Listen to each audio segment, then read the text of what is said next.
Hello, everyone. This is Andrew, the Archon philosopher. Welcome in. And it's a great day today. And before I get started with the topic, I'd just like to thank everyone for their support, liking and subscribing and getting the book. And it's been pretty good so far, and hope it continues with your support. Thank you. And I just would like to maybe comment on myself. And I'm a philosopher. I'm not an academic philosopher. I'm a committed generalist. I have 10 years of university, 3 degrees, and a master's degree in philosophy. And my interest is metaphysics, ontology, epistemology, hardcore philosophy, maybe. And so that sort of brings me to why I wrote the book and what I saw. And what I saw is metaphysical chaos. It's now. It's happening. And what is this? What is metaphysical chaos? And it's not the first time in history. And when I moved to Direction 2, I'll talk more about this, but there have been other times when there's been metaphysical chaos. And this spills over into the world, into social relations, political relations, economic relations, and it causes great unsettling. So that's what we're seeing, and that's where we are.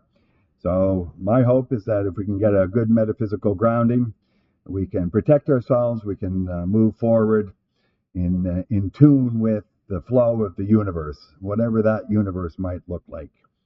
So what is metaphysics? It's what has to be in order that the physical world exists.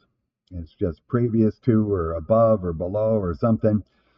It's a discussion for another day on what that meta refers to, whether it's just a previous placement in a book by Aristotle or whether it has some other meaning, but it's generally regarded as what has to be in order that the physical world exists with all of its components.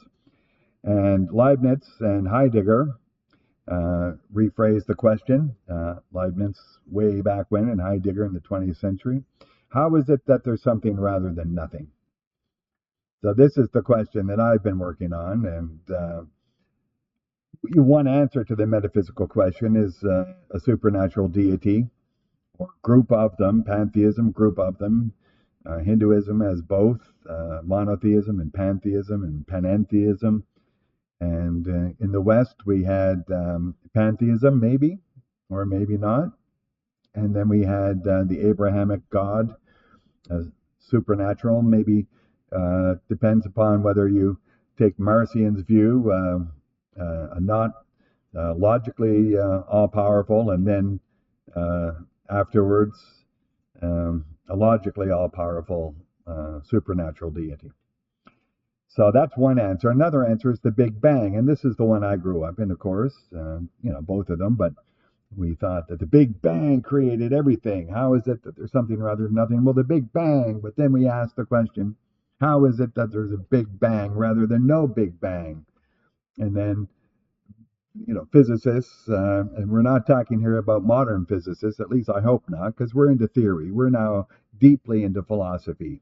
And you should have some training to do this, because now we say, well, what's the cause of the Big Bang? Or how is it that there's a Big Bang where there's no Big Bang? And some people are saying, well, there's this great vast emptiness expanding, giving energy for the Big Bang. Well, then we just ask the question, how is it that there's something rather than, how is it that there's this great big vast emptiness expanding rather than no great big vast emptiness expanding? And gravitational singularity, all this stuff, they're kicking the can down the road. Nietzsche said God is dead, and maybe that was just a statement that we're entering a time of metaphysical chaos when we don't know where we are.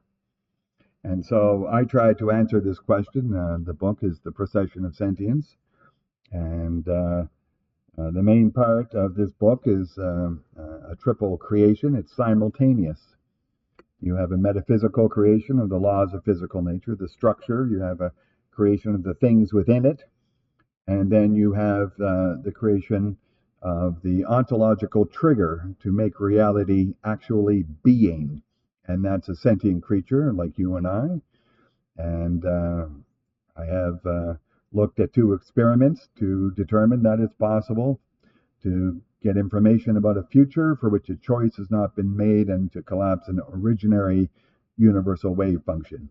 And once that happens, this simultaneous triple creation creates the universe, and then we're living in it, and we have to maintain it as sentient creatures. There may be a sense of responsibility here, and we share this with any sentient creature in the universe. And we're all here and hopefully enjoying our good time. But in the metaphysical chaos, what we have is we've lost direction, and there's no agreement on where we are. Some people think we're in a field where we have to prove our worth to a supernatural deity. Other people think we're in a secular algorithmic universe unfolding according to laws that of which some of them are certainly discoverable. And other people think we're in hell. Other people think we're in heaven. Other people think we're in a simulation, like a lobby of a massive multiplayer online game in the lobby where there's perhaps no even moral values required because there's no effect whatsoever. So we're into just a whirlpool of where are we? And it's a very difficult question to answer. Hegel came up with absolute spirit, which I put down as the law of physical nature, genotype to phenotype. How do we translate from a code, our DNA double helix of nitrogen, into an actual living, breathing, sentient creature, and the trees and the plants and the animals? We all have this translation, and it's just inexplicable. And this is the spirit, the élan vital that Bergson talked about. Yeah, we see it. We see it, and we cannot explain it.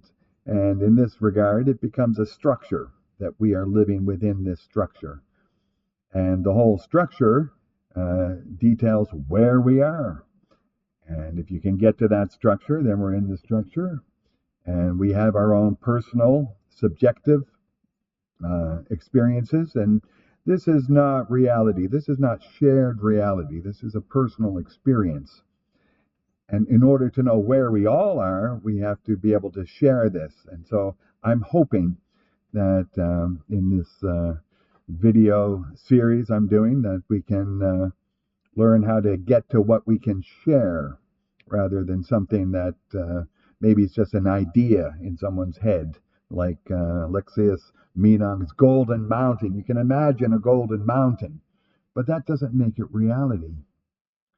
You may believe it very, very strongly and be searching for it, but without any evidence, at least if we have intersubjective verification of our experience and then of our measurement of that experience, then at least we have some evidence. And I think we can all share on the vast majority of things in this world, and the vast majority of the structure of this world. And so in this, I think we should be seeking towards making, starting off with a ground that we can share and then moving outward and see where the limits are.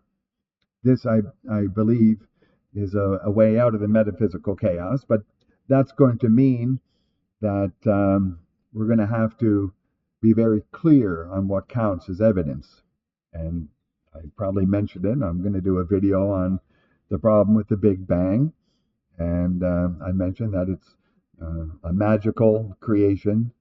Just magically create the Big Bang, and from that everything else flows. Okay, but the only evidence we have is something called observational science. It's not modern science, and I'm pleading for modern physicists to clean up their house.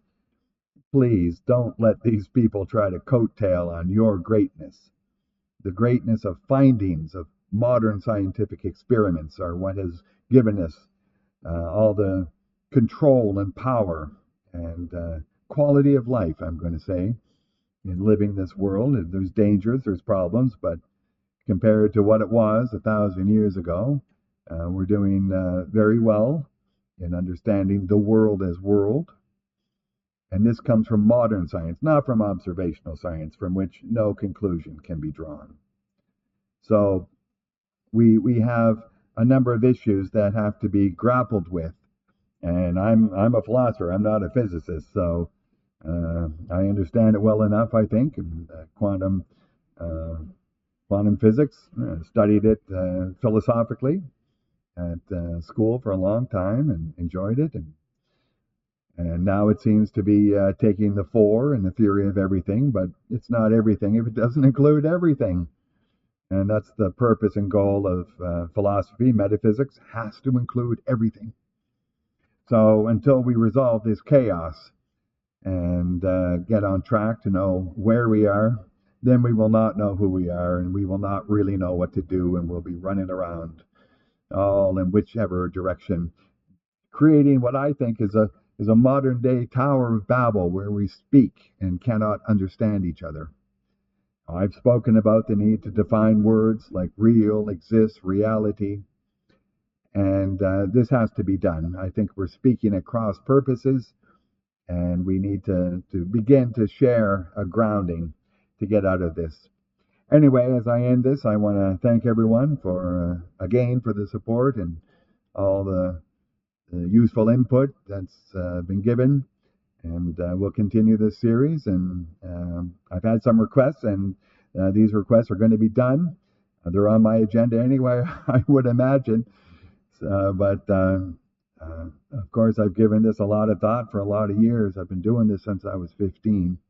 So it's a great topic. I've read a whole lot. The pictures of the people in the slideshow here, these are people that I've studied to some extent, more or less. And hopefully we'll be able to continue this. Until next time, thank you all for dropping in.